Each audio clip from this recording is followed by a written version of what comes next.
Bharatiya Janata party के सांसद सुब्रत पाठक साहब के पास लिए चलता हूं। कन्नौज से सांसद हैं, डिंपल यादव को उन्होंने चुनाव में हराया था। भारतीय जनता पार्टी के सीनियर नेता हैं। सर, बहुत बहुत शुक्रिया एनडीटीवी से बात करने के लिए। मैं सबसे पहले आपसे पूछना चाहता हूं आपके बयान के बारे में, जो आपने बयान दिया था कि अगर अतीक अहमद की भी गाड़ी पलट जाए तो आपको आश्चर्य नहीं होगा। लोग देख रहे हैं कि ये सीधी सीधी धमकी है। बताया जा रहा है कि एनकाउंटर, फेक एनकाउंटर करके उत्तर प्रदेश पुलिस अपना काम करना चाहती है। उकसा रहे हैं आप उन्हें? नहीं, देखो, कोई एनकाउंटर फेक नहीं होता है। जो अपराधी, जो माफिया, जो लोगों को डराते हैं, धमकाते हैं, सताते हैं, आतंकित करते हैं, हत्या करते हैं, वो कभी सोचते हैं कि हम जिसकी हत्या कर रहे हैं उसके मरने के बाद उसकी माँ कैसे बिलखेगी, बूढ़ी माँ उसकी? वो सोचता है कभी कि उसके पत्नी का क्या दर्द होगा, उसके बच्चों को क्या दर्द होगा, उनके बच्चों का क्या भविष्य होगा? कभी नहीं सोचता है। केवल अपने स्वार्थ को लेकर, अपने आतंक का साम्राज्य को स्थापित करने के लिए वो लोगों की हत्या करता है। तो जब वो हत्या करता है, यदि उसकी भी जब कहीं ना कहीं यदि एनकाउंटर में हत्या होती है तो इसमें बुराई क्या है? सर, क्योंकि आपने कहा कि वो सोचता नहीं है, लेकिन आप भी जानते हैं और आप तो सांसद हैं, कॉन्स्टिट्यूशन का शपथ लेने के बाद आप सांसद बनते हैं।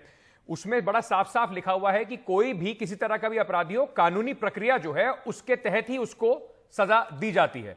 अब गाड़ी पलटा के आप कहेंगे कि सरकार जो है वो न्याय दे देगी, तो वो तो शायद न्याय संगत होगा नहीं ना। नहीं, देखिए, आप एक बात देखिए कि जो कुछ भी होता है कानून के दायरे में होता है।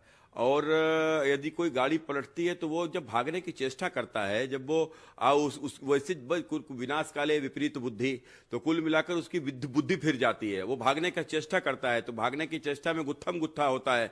उस गुत्थम गुत्था में ड्राइवर के आपादापी में गाड़ी पलट जाती है। और गाड़ी पलट जाती है, जब वो भागता है तो फिर पुलिस क्या करती है? मजबूरी में जब वो पुलिस के ऊपर हमला करता है तो पुलिस को उस हमले का जवाब देना होता है। तो पुलिस से तो कोई नहीं जीत सकता।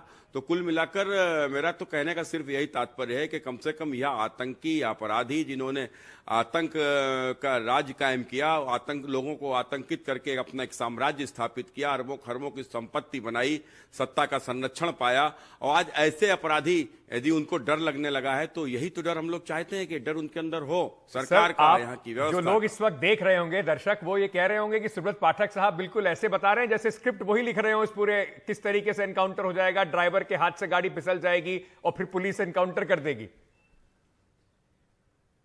नहीं, आपने, मैंने बात कर रहा था मैं विकास दुबे प्रकरण की। तो वो देखो, कुल मिलाकर अगर आप एक चीज को आप बताइए, देखो इस यहां पर क्या होता है। भगवान ने गीता में कहा है कि जब जब धर्म के ऊपर अधर्म हावी होगा, न्याय के ऊपर अन्याय हावी होगा, और तो उस समय पर धर्म की स्थापना के लिए, दुष्टों के संहार के लिए ईश्वर आएंगे। तो अब ईश्वर आएंगे या ईश्वर किसी को माध्यम बनाएंगे या ईश्वर किसी की बुद्धि फेर देंगे। तो कुल मिलाकर तो ऊपर वाला ही व्यवस्था तो बनाता है ना। मैं तो ऊपर वाले से डिमांड करता हूं कि भगवान करे कि अतीक अहमद जैसे दुर्दांत की भी गाड़ी पलट जाए। आपके ही बयान से आतंकित होकर जो अतीक अहमद हैं, उन्होंने सुप्रीम कोर्ट में गुहार लगाई है कि बीजेपी के नेता ऐसी बातें कर रहे हैं कि मेरा एनकाउंटर हो जाएगा और गाड़ी पलट जाएगी, सुरक्षा चाहिए मुझे।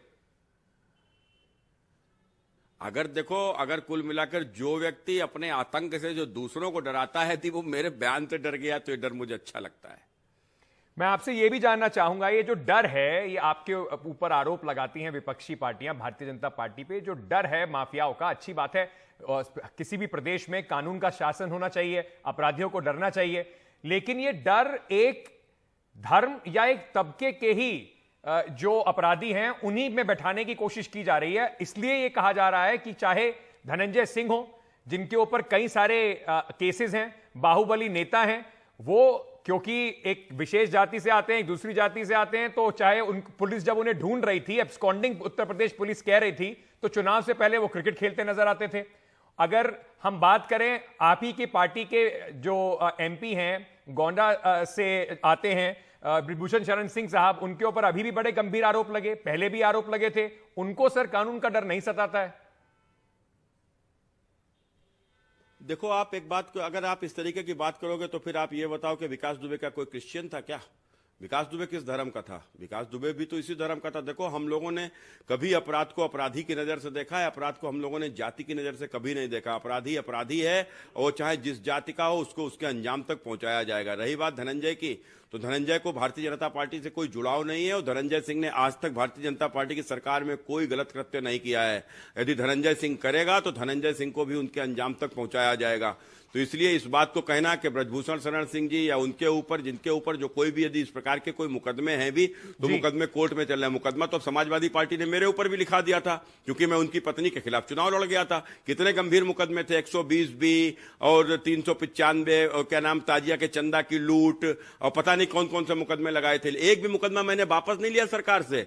सारे के सारे मुकदमे मेरे कोर्ट के ट्रायल में खत्म हुए। गैंगस्टर जैसा मुकदमा जिसमें कोर्ट ने टिप्पणी तक की कि मेरे ऊपर सारे मुकदमे फर्जी किए गए, इसलिए कि मैं समाजवादी पार्टी की सरकार थी और मैं उनके खिलाफ चुनाव लड़ा था। तो ये देखिए, ये सब नहीं होता। अब अखिलेश जी कल बयान दे रहे थे कि योगी जी के ऊपर, अब योगी जी के ऊपर किसने मुकदमे लिखा है? योगी जी के ऊपर समाजवादी पार्टी की सरकार में फर्जी मुकदमे लिखाए गए। अब उन्होंने तंज कसा कि मैं, योगी जी ने मुकदमे ना वापस किए होते तो मेरे ऊपर किस प्रकार की बात होती।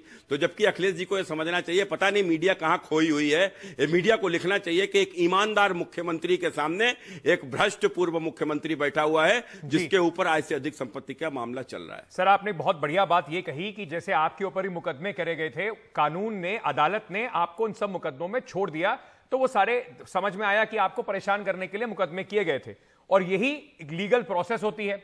लेकिन उत्तर प्रदेश में सवाल अब यह उठ रहा है कि चाहे जो प्रयागराज में अभी बुलडोजर का जो एक्शन चल रहा है, ना तो उस व्यक्ति का एफआईआर में कोई नाम है। पुलिस ये बात कह रही है कि इन्होंने संरक्षण दिया था, अभी तक उनके खिलाफ एफआईआर में उनका नाम नहीं लिखा गया, लेकिन बुलडोजर चला दिया गया उनके घर के ऊपर। तो अगर सिर्फ एफआईआर पे या शक की बिना पर बुलडोजर चलने लगते तो सर आपका घर भी पहले तोड़ देते। अगर बुलडोजर चल रहा होता तब, मुकदमे जब लिखवाए गए थे, तो कानून का, प्रक्रिया का तो इंतजार करना पड़ेगा ना सर, कौन आरोपी है कौन नहीं। नहीं, तो देखो वो तो वहां की पुलिस तय करेगी। तो पुलिस ने क्यों किया ऐसा, तो वहां की पुलिस से जवाब मांगिए आप। तो कुल मिलाकर रही बात ये, अगर ये बुलडोजर चल रहा है तो इस बुलडोजर के पीछे तो अखिलेश यादव ही दोषी है ना। आपको याद होगा सन 2005 में वो प्रयाग की घटना, जो राजू पाल, जो कि निर्वाचित विधायक था, जनता के मत से चुना हुआ विधायक था, उसको जिस प्रकार से प्रयाग की सड़कों के ऊपर दौड़ा दौड़ा कर जिस प्रकार से उसकी निर्मम हत्या करी गई थी, उसकी हत्या करने वाला कौन था? समाजवादी पार्टी का सांसद अतीक अहमद। सरकार किसकी थी? समाजवादी पार्टी की। मुख्यमंत्री कौन था?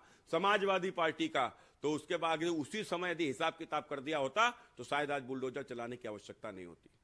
ये एक मैं इससे पहले भी कुछ एक्टिविस्ट हैं, उनके घरों पर बुलडोजर चले थे, तो उसमें मैं ये एक टिप्पणी देख रहा था, कोर्ट की आई थी बुलडोजर को लेकर ही, जिसमें कहा गया था कि न्याय संगत नहीं है और सरकार को पूरी तरीके से जांच के बाद इस तरीके का एक्शन लेना चाहिए, क्योंकि किसी का घर अगर टूट जाता है तो उसको बनने के में बहुत समय लगता है। हमने एक घटना देखी बुलडोजर चलने की कुछ दिन पहले उत्तर प्रदेश में, जहां एक मां और बेटी जल गए, उसमें काफी उनकी मृत्यु हो गई। उसके बाद सरकार की ओर उस पर बहुत दबाव पड़ा, सरकार ने भी कहा इसकी जांच होगी। तो आपको लगता है कि ये बुलडोजर का जो एक्शन है ये सोच समझ के लिया जाना चाहिए?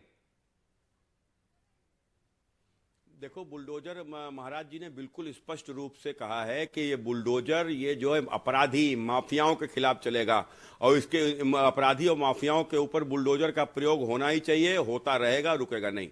पर ये कौन तय करेगा सर, कौन अपराधी माफिया है? तो कोर्ट तय करेंगे ना सर, पुलिस थोड़ी तय करेगी, ना सरकार तय करेगी। नहीं, अपराधी माफिया वो तय करेगा जो दिन दहाड़े लोगों की हत्या करेगा, जो नहीं सोचता है कि ये जिसकी हम हत्या कर रहे हैं ये किसी का बाप है, ये किसी का पति है, किसी का बेटा है। और जब उसको उसके परिवार की चिंता नहीं है तो हम लोग इनकी चिंता करेंगे। जब उनको सिंपैथी लोगों से नहीं है तो हमें कानून तो ये कहता है ना कि दिन दहाड़े अगर कुछ हत्या भी होती है उसके बाद भी कोर्ट में प्रूव करना होता है। मेरे और आपके कहने से कोई हत्यारा नहीं बन जाता। देखो, ये कानून का डर इनके अंदर से समाप्त हो चुका है। इनको कानून का डर होता तो ये शायद कभी इस प्रकार की घटना ही नहीं करते। 1 मुकदमा, 2 मुकदमा, 40 मुकदमा, 50 मुकदमा, 100 मुकदमा इनके ऊपर लिख जाए, उसके बाद में वो जेलों में बैठे, जेलों में सरकारों का संरक्षण पाकर बिरयानी खाएं और जेल से ही अपने साम्राज्य को चलाते रहें।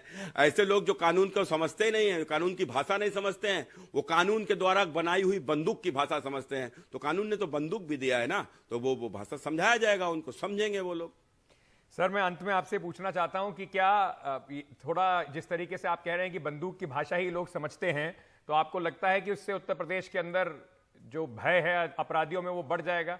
अब चाहे पुलिस को कितनी बेजा शक्ति दे दी जाए इसके ऊपर, क्योंकि कई सारे, अगर आप चाहें तो मैं लिस्ट आपको बताता हूं, उत्तर प्रदेश पुलिस को कई कोर्ट ने कई सारे एनकाउंटर्स ऐसे हैं जिनको फर्जी एनकाउंटर बताया गया है।